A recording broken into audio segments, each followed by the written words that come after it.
केंद्रीय मंत्रिमंडल के मेरे साथी, संसद में मेरे अन्य वरिष्ठ सहयोगीगण, विभिन्न राजनीतिक दलों के सम्मानित साथी, अन्य महानुभाव, देवी और सज्जनों, देश के अलग अलग हिस्सों में आज त्योहारों और उत्सवों का अवसर है।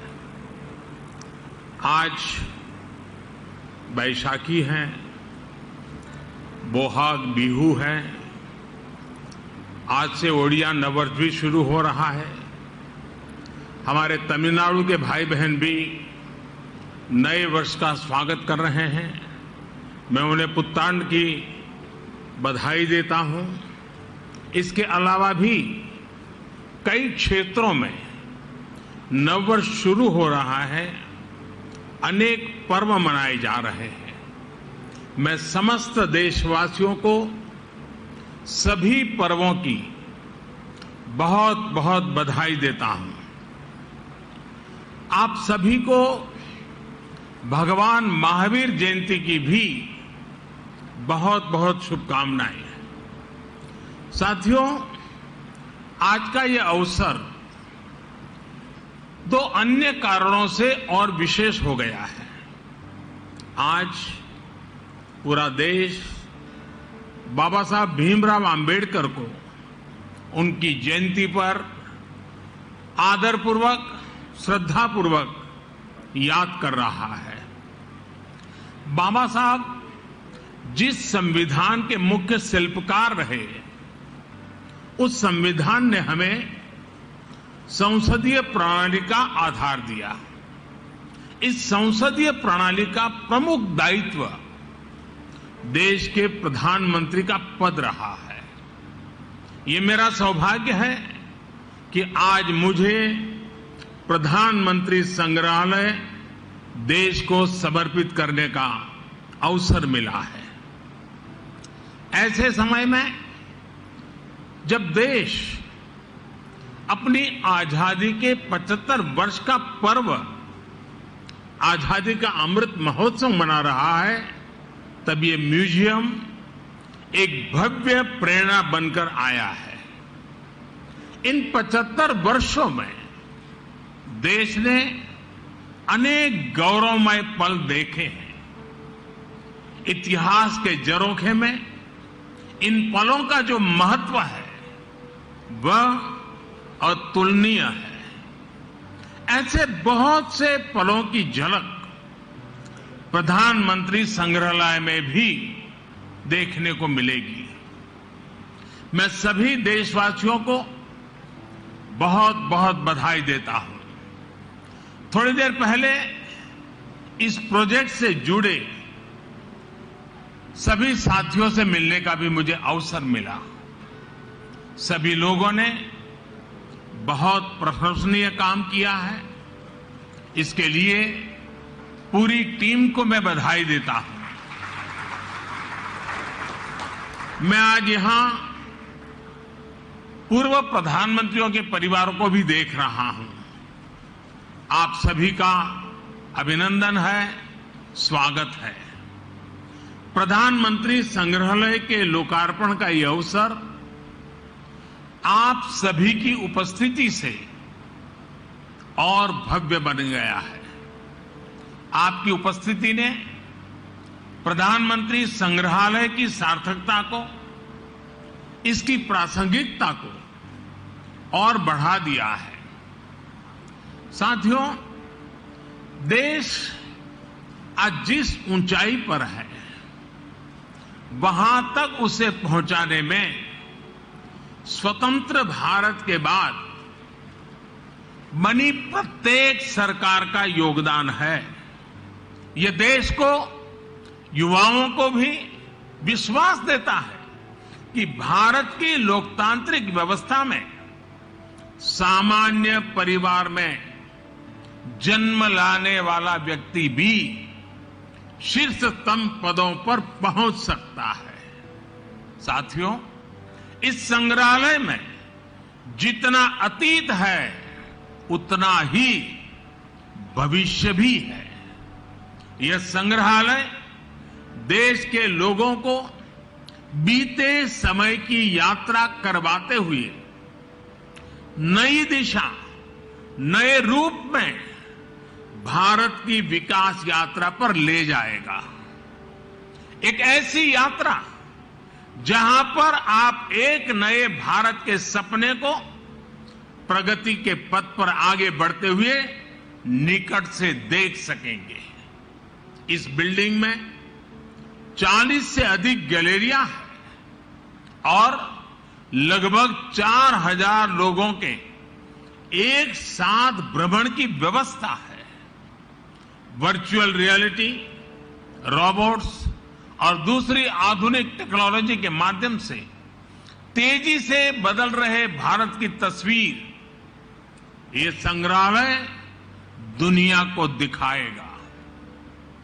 ये टेक्नोलॉजी के माध्यम से ऐसा अनुभव देगा जैसे हम वाकई उसी दौर में जी रहे हैं। उन्हीं प्रधानमंत्रियों के साथ सेल्फी ले रहे हैं, उनसे संवाद कर रहे हैं। साथियों, हमें अपने युवा साथियों को इस म्यूजियम में आने के लिए अधिक से अधिक प्रोत्साहित करना चाहिए। ये म्यूजियम उनके अनुभवों को और विस्तार देगा। हमारे युवा सक्षम है और उनमें देश को नई ऊंचाइयों तक ले जाने की क्षमता है। वे अपने देश के बारे में, स्वतंत्र भारत के महत्वपूर्ण अवसरों के बारे में जितना अधिक जानेंगे, समझेंगे, उतना ही वो सटीक फैसले लेने में सक्षम भी बनेंगे। ये संग्रहालय आने वाली पीढ़ियों के लिए ज्ञान का, विचार का, अनुभवों का एक द्वार खोलने का काम करेगा। यहां आकर उन्हें जो जानकारी मिलेगी, जिन तथ्यों से वो परिचित होंगे, वो उन्हें भविष्य के निर्णय लेने में मदद करेगी। इतिहास के जो विद्यार्थी रिसर्च करना चाहते हैं, उन्हें भी यहां आकर बहुत लाभ होगा। साथियों, भारत लोकतंत्र की जननी है, मदर ऑफ डेमोक्रेसी है। भारत के लोकतंत्र की बड़ी विशेषता ये भी है कि समय के साथ इसमें निरंतर बदलाव आता रहा है। हर युग में, हर पीढ़ी में लोकतंत्र को और आधुनिक बनाने और अधिक सशक्त करने का निरंतर प्रयास हुआ है। समय के साथ जिस तरह कई बार समाज में कुछ कमियां गर कर जाती हैं, वैसे ही लोकतंत्र के सामने भी समय समय पर चुनौतियां आती रही हैं। इन कमियों को दूर करते रहना, खुद को परिष्कृत करते रहना भारतीय लोकतंत्र की खूबी है और इसमें हर किसी ने अपना योगदान दिया है। एकाध दो अफवाह छोड़ दें तो हमारे यहां लोकतंत्र को लोकतांत्रिक तरीके से मजबूत करने की गौरवशाली परंपरा रही है। इसलिए ये म्यूजियम सिर्फ प्रधानमंत्रियों की उपलब्धियां, उनके योगदान तक सीमित नहीं है। ये हर विषम परिस्थितियों के बावजूद देश में गहरे होते लोकतंत्र, हमारी संस्कृति में हजारों वर्षों से फले फूले लोकतांत्रिक संस्कारों की मजबूती और संविधान के प्रति सशक्त होती आस्था का भी प्रतीक है।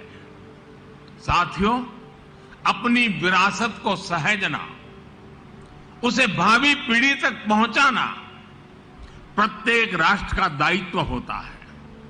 अपने स्वतंत्रता आंदोलन, अपने सांस्कृतिक वैभव के तमाम प्रेरक प्रसंगों और प्रेरक व्यक्तित्वों को सामने, जनता जनार्दन के सामने लाने के लिए हमारी सरकार निरंतर काम कर रही है।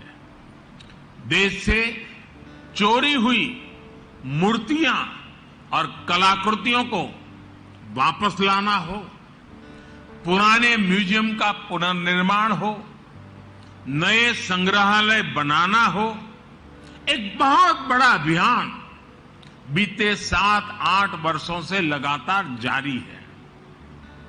और इन प्रयासों के पीछे एक और बड़ा मकसद है।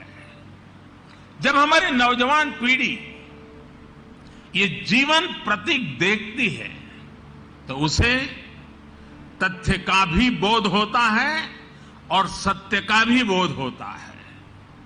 जब कोई जलियांवाला बाग स्मारक को देखता है तो उसे उस आजादी के महत्व का पता चलता है जिसका वो आज आनंद ले रहा है। जब कोई आदिवासी स्वतंत्रता सेनानी संग्रहालय देखता है तो उन्हें पता चलता है कि आजादी के लड़ाई में दूर सुदूर जंगलों में रहने वाले हमारे आदिवासी भाई बहनों ने कैसे हर क्षेत्र का योगदान रहा, हर वर्ग ने अपना सर्वस्व न्योछावर किया।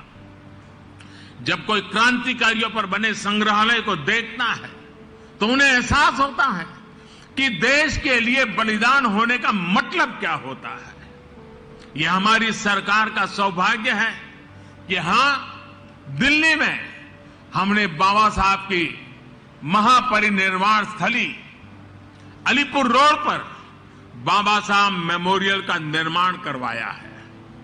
बाबा साहब आंबेडकर के जो पंच तीर्थ विकसित किए गए हैं वो सामाजिक न्याय और अटूट राष्ट्र निष्ठा के लिए प्रेरणा के केंद्र है। साथियों, यह प्रधानमंत्री संग्रहालय भी लोगों द्वारा चुने गए प्रधानमंत्रियों की विरासत को प्रदर्शित करके सबका प्रयास की भावना का उत्सव मनाता है। इसका जो लोगो है उस पर भी आप सबका जरूर ध्यान होगा। प्रधानमंत्री संग्रहालय का लोगो कुछ इस तरह का है कि उसमें कोटि कोटि भारतीयों के हाथ चक्र को थामे हुए हैं। ये चक्र 24 घंटे निरंतरता का प्रतीक है, समृद्धि के संकल्प के लिए परिश्रम का प्रतीक है। यही वो प्रण है, यही तो वो चेतना है, यही वो ताकत है जो आने वाले 25 वर्षों में भारत के विकास को परिभाषित करने वाली है। साथियों, भारत के इतिहास की महानता से, भारत के समृद्धि काल से हम सभी परिचित रहे हैं। हमें इसका हमेशा बहुत गर्व भी रहा है। भारत की विरासत से और भारत के वर्तमान से विश्व सही रूप में परिचित हो, ये भी उतना ही आवश्यक है। आज जब एक नया वर्ल्ड ऑर्डर उभर रहा है, विश्व भारत को एक आशा और विश्वास भरी नजरों से देख रहा है, तो भारत को भी हर पल नई ऊंचाई पर पहुंचने के लिए अपने प्रयास बढ़ाने होंगे। और ऐसे समय में आजादी के बाद के ये 75 वर्ष भारत के प्रधानमंत्रियों का कार्यकाल, ये प्रधानमंत्री संग्रहालय हमें निरंतर प्रेरणा देगा। ये संग्रहालय हमारे भीतर भारत के लिए बड़े संकल्पों का बीज बोने का सामर्थ्य रखता है। ये संग्रहालय भारत के भविष्य को बनाने वाले युवाओं में कुछ कर गुजरने की भावना पैदा करेगा। आने वाले समय में यहां जो भी नाम जुड़ेंगे, उनके जो भी काम जुड़ेंगे, उनमें हम सभी एक विकसित भारत के सपने को साकार होने का सुकून ढूंढ पाएंगे। इसके लिए आज मेहनत करने का समय है। आजादी का ये अमृतकाल एकजुट, एकनिष्ठ प्रयासों का है। देशवासियों से मेरा आग्रह है कि आप खुद भी आएं और अपने बच्चों को भी इस म्यूजियम का दर्शन कराने जरूर लाएं। इसी आमंत्रण के साथ, इसी आग्रह के साथ एक बार फिर प्रधानमंत्री संग्रहालय की बहुत बहुत बधाई देता हूं। धन्यवाद।